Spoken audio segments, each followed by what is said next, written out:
Commissioner Bolan شفقت انور شہوانی، D H O doctor Liaquat Ali رند، M S civil ہسپتال Dhadar doctor Fayyaz Ahmad Mastoi نے سول ہسپتال ڈھاڈر میں بچوں کو پولیو سے بچاؤ کے حفاظتی قطرے پلا کر ضلع بھر میں انسداد پولیو مہم کا افتتاح کر دیا ہے۔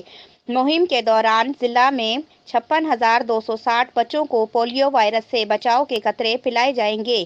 ڈی سی اور ڈی ایچ او کی میڈیا سے گفتگو۔ اس موقع پر D S M P P H I Kachhi Imran Khajak, D S V Fazal Muhammad بارزئی اور دیگر بھی موجود تھے۔ ڈپٹی کمشنر شفقت انور شہوانی نے بتایا کہ قومی مہم میں بڑھ چڑھ کر ہر باشعور کو اپنا کردار ادا کرنا ہے تاکہ ہماری نئی نسل اس خطرناک موذی مرض کی وبا سے محفوظ رہ سکے۔ انشاءاللہ بہت جلد پاکستان بھی ان ممالک کی فہرست میں شامل ہوگا جہاں اس وبا کو ہمیشہ کے لیے ختم کر دیا جائے گا۔ D H O doctor Liaquat Ali رند نے کہا کہ انسداد پولیو مہم کی کامیابی کے لیے تمام تر انتظامات مکمل کر لیے گئے ہیں۔